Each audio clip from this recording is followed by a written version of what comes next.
If I were to stand before you and share only one truth that could change everything, your direction, your decisions, your destiny, it would be this. Until you master your emotions, you will never master your life. It is not talent, intelligence, or even ambition that separates the great from the good. It is emotional control. The world is filled with brilliant minds and strong bodies, but only those who learn to command the storms within ever learn to command the world without. The man who cannot govern his emotions will be governed by them. He will be driven not by vision, but by reaction, not by reason, but by impulse. He will build a future only to destroy it with a moment of anger, fear, doubt, or ego. But the man who pauses before he responds, who chooses thought over reaction, clarity over chaos, he becomes unstoppable. He becomes a master, not just of his actions, but of outcomes. Understand this. Emotions are not enemies. They are powerful messengers, but they are dangerous masters. You must feel them without being ruled by them. Embrace them, but do not be led by them. Greatness is born when emotion is channeled, when the fire of anger becomes fuel for justice, when the weight of fear becomes a trigger for courage, when sadness becomes the gateway to understanding. It's not the absence of feeling that defines strength. It's the direction of feeling that defines mastery. Think of Abraham Lincoln. The world remembers him not only for uniting a fractured nation, but for doing so under pressure that would have shattered most men. Born into poverty, surrounded by political chaos, and tormented by personal tragedy, he could have collapsed into bitterness or despair. Instead, he became a rock of calm, a beacon of stability, because he chose mastery over emotion. His strength was not in his speeches, it was in his silence, in his restraint. In the quiet war he fought within himself every single day. You must learn to fight that war.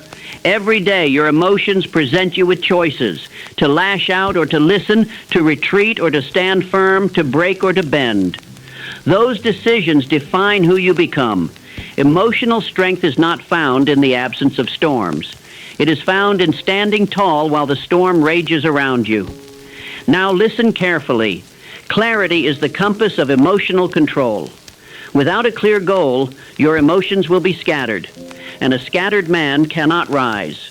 When you define what you want with precision, your emotions begin to serve you. Your anger becomes discipline. Your fear becomes focus. Your passion becomes power. A vague goal creates confusion. A specific goal creates alignment. What do you want? Not someday, not vaguely. What do you truly, specifically, deeply want to achieve? Until you answer that with unshakable clarity, your emotions will run wild, pulling you in every direction. But the moment you get clear, the moment your vision sharpens, everything begins to align. Your emotions stop being distractions, and they start becoming allies. Write your goals. Speak them.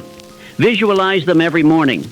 Let them burn into your subconscious until your very being breathes purpose, because purpose is the anchor in emotional storms. Purpose is what holds you steady when nothing around you makes sense. But you will be tested. The day will come when everything goes wrong, when your plans fall apart, when someone betrays you, when the path you thought was certain crumbles beneath your feet. It is in that moment that your emotions will rise.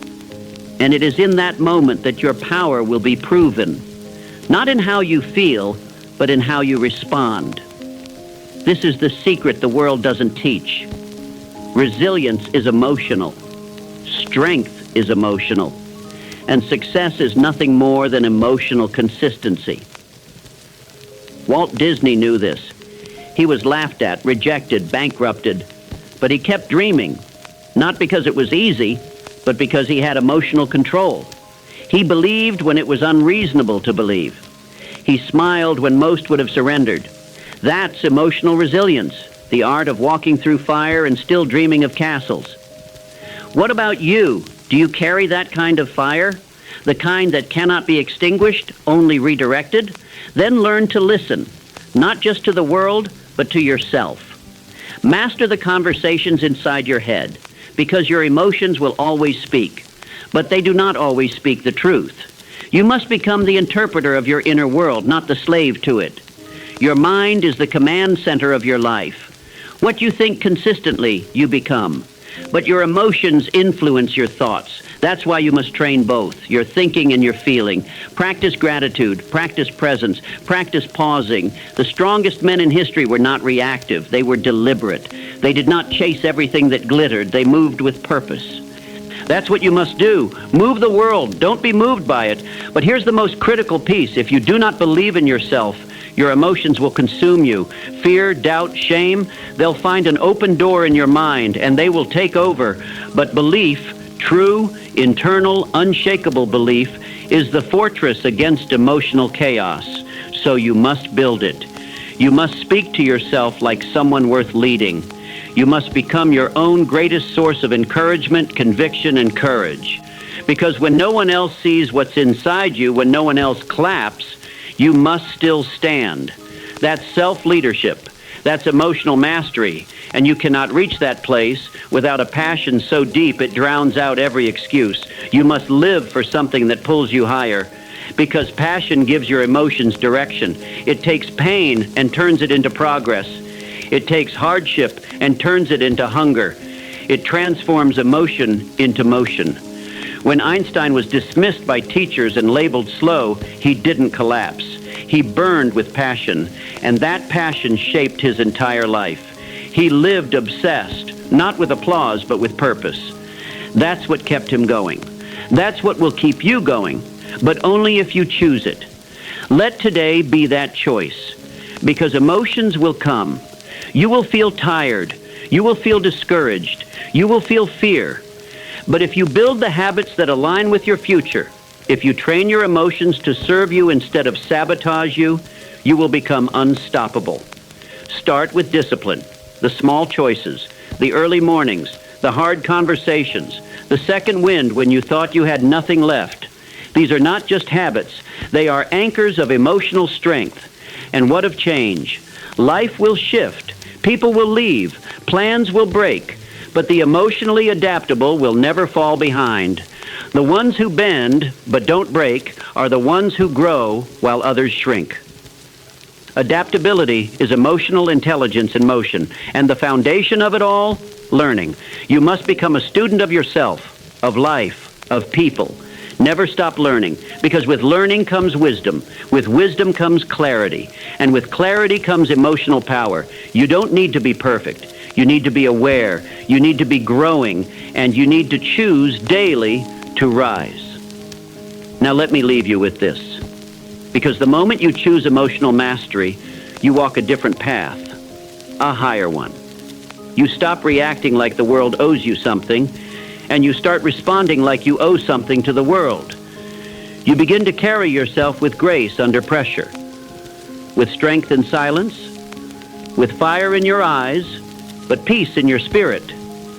You become the person others look to in the storm, not because you have all the answers, but because you don't fall apart. That is power. That is legacy. That is greatness. So I ask you now, not someday, not later, now. Will you keep letting your emotions decide your future? Or will you take command of the one force that has ruled mankind for centuries and finally become the master of yourself? This is your call to rise, to build emotional muscle that doesn't quit when life gets loud, to speak to yourself with truth when the world speaks with lies, to control your state no matter the stakes, because the man who controls his emotions controls his focus. The man who controls his focus controls his actions. And the man who controls his actions controls his destiny. Let this be the day you make that decision. Write it down.